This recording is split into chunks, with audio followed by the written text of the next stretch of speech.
Okay. Okay. You know what? Many argue that Aurangzeb's 1669 Farman calling for the demolition or ordering the demolition not just of the Kashi Vishwanath temple but also the Mathura Sri Krishna temple is very well documented. It's even mentioned in the Masire Alamgiri. So, my question is, in the land of salvation, can faith find salvation, Dr. Sampath? It should and it will, because Kashi was called by Lord Bhagwan Shiva himself as an avimukta kshetra. He said, I will never abandon this. That's what he tells Devi Parvati in the Kashi Khanda.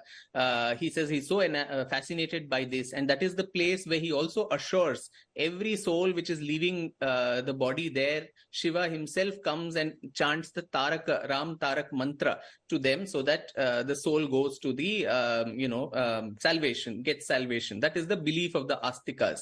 Be that as it may, the fact that there is a weight of literary evidence. There are so many traveler accounts, right from, as I said, Hyun Sang, then you had Al-Baruni, you had Ibn Battuta, you had so many of the Persian travelers, you had many of the British, French travelers who all spoke about a Kashi Vishwanath temple, a grand temple. And one of them also writes about, he'd come, I think, just 1 year before Aurangzeb destroyed it. So 1667 or 68. Okay. And he writes about how, there was this huge temple of Bisheshwar, and how people used to come there and put water on the, shivling. Peter Mundy was his name, and he documents these things. So there's a weight of historical, literary, epigraphic. There is also, as I said, traveler accounts, and now an archaeological account added to this to buttress all this. So it is not merely just faith speaking, it is also history added to it, and very importantly, also a legal angle added to it as well, because as I said, Hindus not only never gave up on the site, even at the heights of Islamic rule, yes, but even during legal contestations, right from 1810, there were bloody riots in Varanasi, and from 1860s onwards, the place kept going to courts, the British courts. And very interestingly, Gaurav, in 1936, there was a very famous case in the British court called the Deen Muhammad versus the state.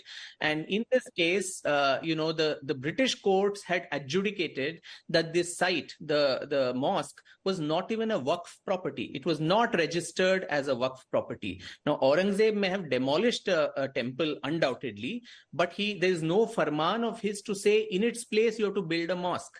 So it is an encroachment. It's an illegal encroachment. Demolition is true, but building a mosque in its place, there's no Badshahi Farman for that. And so that was contested in the British courts in 1936. And 1942, they even went for an appeal, and the Allahabad High Court rejected it at that time, during the British times. It's not in contemporary India, independent India too, where they said there are no records to show that it has been donated.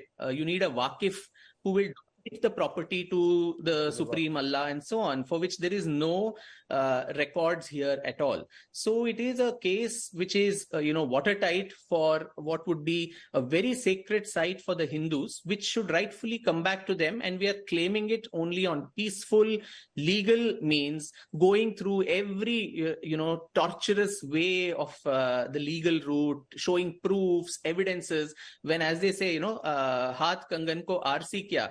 Anybody who goes there, you don't need a ASI survey to tell you that those pillars and the ruins are those of a temple.